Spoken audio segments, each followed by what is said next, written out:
छवि बनाने वाले जो हैं वो छवि का इस्तेमाल करते हैं, बहुत बेहतरीन तरीके से छवि का इस्तेमाल इस प्रकार से करते हैं कि मान लीजिए कि हिंदुस्तान में कितनी पत्रिकाएं निकलती हैं जो कि सिर्फ फिल्म स्टारों के बूते पे चलती हैं, हज़ारों होंगी।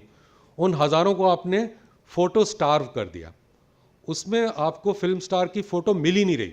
3 महीने हो गए, लोग त्राही त्राही कर रहे हैं जैसे भाई कुछ तो दो, क्योंकि पत्रकार बेचारे खाएगा क्या, एडिटर कह रहा है तेरे को निकाल दूंगा, लेके आ कुछ तस्वीर, क्या हो रहा है, इतना ड्रामा, ये वो, कुछ नहीं, कोई तस्वीर नहीं।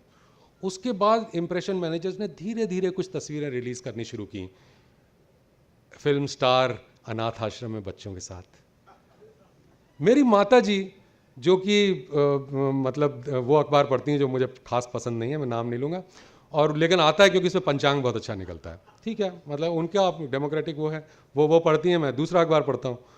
तो वो कहती हैं ये तो आदमी बुरा नहीं है, ये तो ऐसे ही कह रहे थे। तो मैंने कहा अब हो गया, छवि बन चुकी है, क्योंकि अगर माता जी को ऐसा लग रहा है कि ये बुरा आदमी नहीं है, इसका मतलब spin doctors have been successful.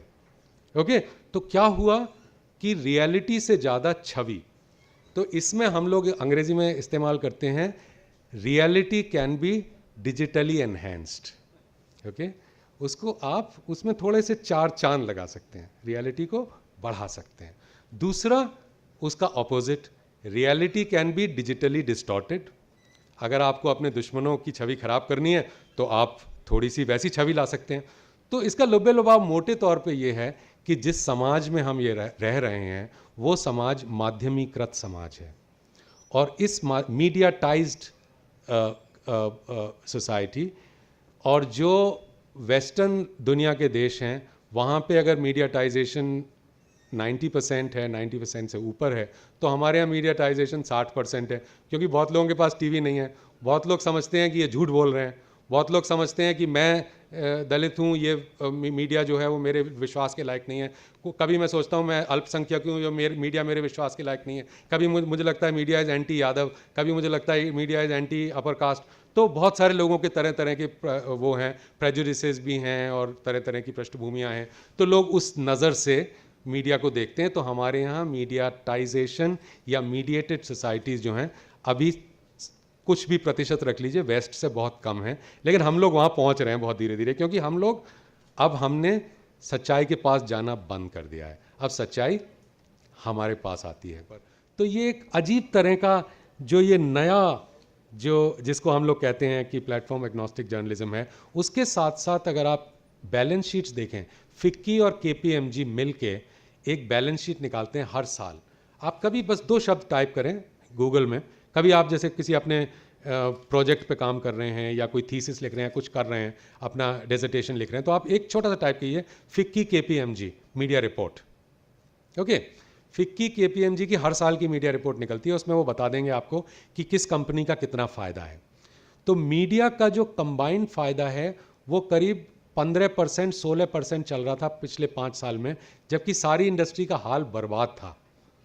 तो जब सब इतने बुरा हाल है जब सबका, उस समय मीडिया कंपनीज बहुत बढ़िया कर रही थी, तो मीडिया कंपनीज के पास किसी तरह से पैसे की कमी नहीं थी। लेकिन इसी 5 साल में हमने क्या देखा, पेड न्यूज़ शुरू हो गया।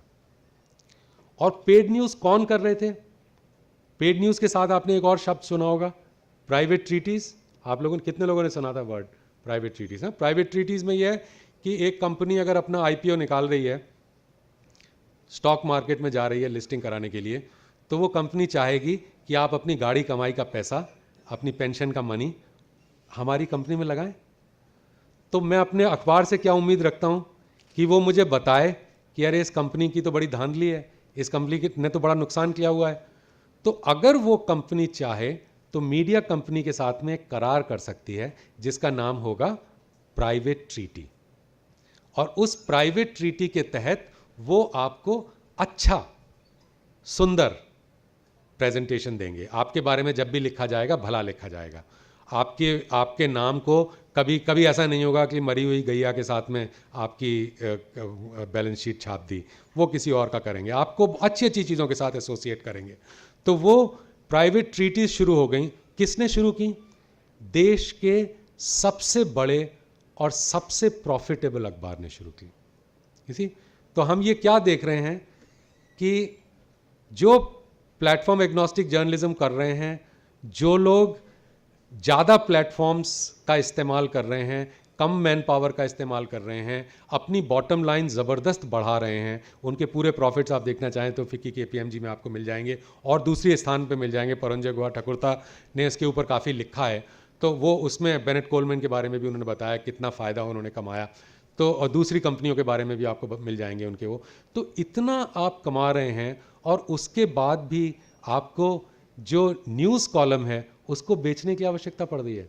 भाई इसमें तो हम लोग जितने भी छात्र हैं, जितने भी अध्यापक हैं, जितने भी पत्रकार काम करने वाले हैं, हम इस सच्चाई को जानते हैं कि profit is a good thing. By all means make profit. आप अगर प्रॉफिट नहीं बनाएंगे तो मुझे इंक्रीमेंट कैसे मिलेगा? बहुत अच्छी बात है, चलिए मिलकर अच्छा प्रॉफिट बनाते हैं। लेकिन हमने कभी ये नहीं सोचा था कि हम जो क्रेडिबिलिटी का जो हमारा बिजनेस है वो हम पूरी तरह से, तो वहाँ पे भी उनके पास क्या है कि वो ये देखना चाहते हैं कि मेरी विश्वसनीयता इस पे नहीं आधारित कि मेरी न्यूज़ कितनी ठीक है, मेरी विश्वसनीयता आधारित है मेरी छवि के ऊपर।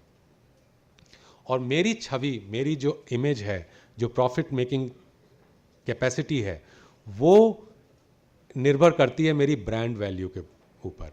और मेरी ब्रांड वैल्यू बनेगी कि मैं कितना क्रिकेट के साथ एसोसिएट करता हूँ, मैं कितना फिल्म स्टार्स के साथ एसोसिएट करता हूँ, मुझे कितने यंग लोग पढ़ते हैं, मेरी साइट पे कितने लोग आते हैं, मैंने अगर फिल्मी गानों की एक वेबसाइट चला रखी है तो उसमें कितने लोग आते हैं। तो हम कुल मिला के, जो जैसे सिद्धार्थ ने शुरू में कहा था कि आप अगर देखें मीडिया के अंदर विविधता समाप्त है, उसको बढ़ाने की कोई कोशिश भी नहीं है।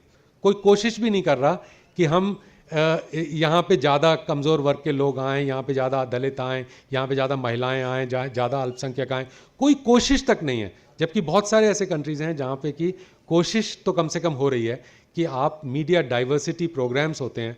कनाडा का अभी कोई प्रेजेंटेशन दे रही थी महिला, तो वो बता रही थी कि वहाँ पे हर मीडिया ऑर्गेनाइजेशन को हर साल वॉलंटरी तौर पे ये बताना होता है कि हमारे पास कितने कमज़ोर वर्ग के लोग हैं, या उनके यहाँ जो है वो मतलब इमिग्रेंट वो होते हैं या ब्लैक्स होते हैं, जो एफ्रो अमेरिकन्स या एफ्रो कम्युनिटीज़ कहते हैं जिनको, वो लोग होते हैं। तो उनके बारे में बाकायदा कोशिश होती है कि उनको उसमें शामिल किया जाए। लेकिन हमारे यहाँ करीब करीब इसका प्रयास जो है वो पूरी तरह से बंद है।